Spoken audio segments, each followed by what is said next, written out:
قد نعلم إنه ليحزنك الذي يقولون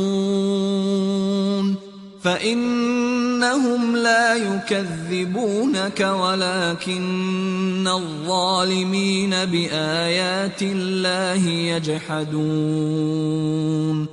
اے نبی صلی اللہ علیہ وسلم، ہمیں خوب معلوم ہے کہ جو کچھ یہ کہہ رہے ہیں اس سے آپ غمگین ہوتے ہیں، تو اے نبی صلی اللہ علیہ وسلم آپ صبر کیجئے، یقیناً وہ آپ کو نہیں جھٹلا رہے بلکہ یہ ظالم تو اللہ کی نشانیوں کا انکار کر رہے ہیں۔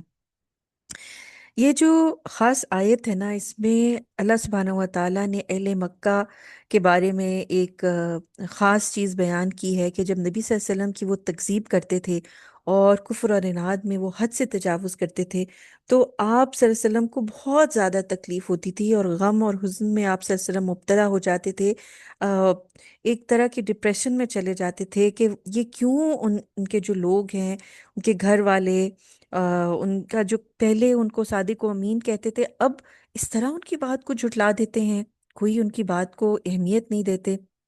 اللہ سبحانہ و تعالیٰ نے آپ صلی اللہ علیہ وسلم کا یہ حال دیکھ کر آیت میں تسلی دی ہے، اور اللہ کے نزدیک آپ کا جو عظیم مقام ہے اسے ایسے بتایا ہے کہ اہل کفر جو کچھ آپ کے ساتھ برا معاملہ کر رہے ہیں تو در حقیقت وہ اللہ کے ساتھ برا معاملہ کر رہے ہیں، اور وہ ان سے شدید ترین انتقام لے کر رہے گا۔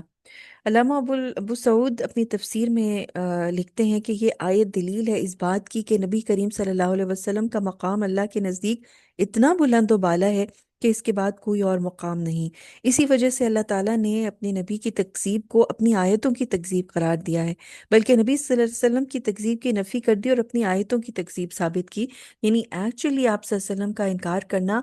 اللہ کی آیات کا انکار کرنا ہے، اللہ کے احکامات کا۔ اللہ سبحانہ و تعالیٰ نے جو کچھ نازل کیا ہے اس کے احکامات کا انکار کرنے کا ہے بیسکلی برابر یہ۔ تو اب نبی صلی اللہ علیہ وسلم کے آپ لیول کو دیکھ لیجئے، ان کے مقام کو دیکھ لیجئے، ان کی کہی ہوئی باتوں کی اہمیت کو دیکھ لیجئے، وہ جو عمل کر رہے ہیں ان کے عمل کی اہمیت کو دیکھ لیجئے کہ وہ کتنا زیادہ بلند ہے، کتنا زیادہ اہم ہے۔ اور اس سے ہمیں ایک جواب مل جاتا ہے ان لوگوں کے لیے جو کہتے ہیں کہ ہاں ہاں یہ تو سنت ہی ہے نا، اس کو چھوڑ دیا تو ایسی کون سی بات ہے، کون سا یہ فرض ہے۔ نہیں، آپ صلی اللہ علیہ وسلم کی تقلید کرنا، ان کے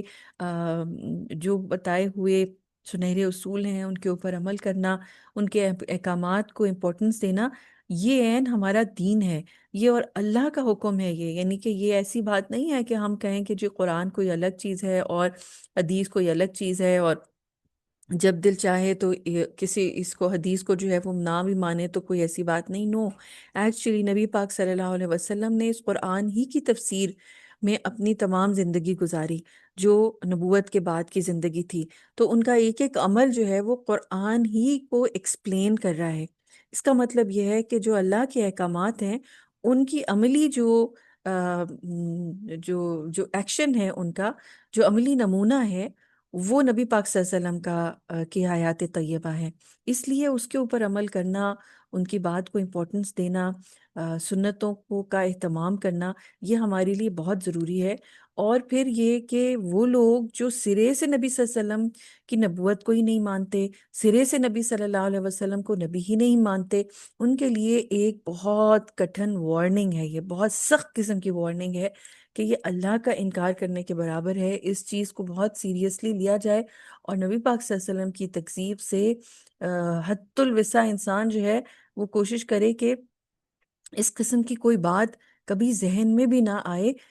جو لوگ کفر کے اوپر بھی ڈٹے ہوئے ہیں، یعنی کہ اس طرح کی چیزیں بھی ہیں کہ جو مسلمان نہیں بھی ہوں، ان کو بھی کوشش کرنی چاہیے کہ یہ چیز جو ہے ذہن میں رکھیں کہ اللہ سبحانہ و تعالیٰ جو ہے پھر اپنے نبی صلی اللہ علیہ وسلم کی حد تک جو کی جا رہی ہے یا ان کو عزت نہیں دی جا رہی، اس کے بارے میں پھر وہ خود ہی ریونج لے گا، خود ہی انتقام لے گا۔ تو اس چیز سے ڈرتے ہوئے تمام لوگوں کے لیے کیا ضروری ہے رہتی دنیا تک، کہ وہ نبی صلی اللہ علیہ وسلم کی شخصیت کی امپورٹنس کو مد نظر رکھتے ہوئے ان کے جو احکامات ہیں، کم از کم یہ کہ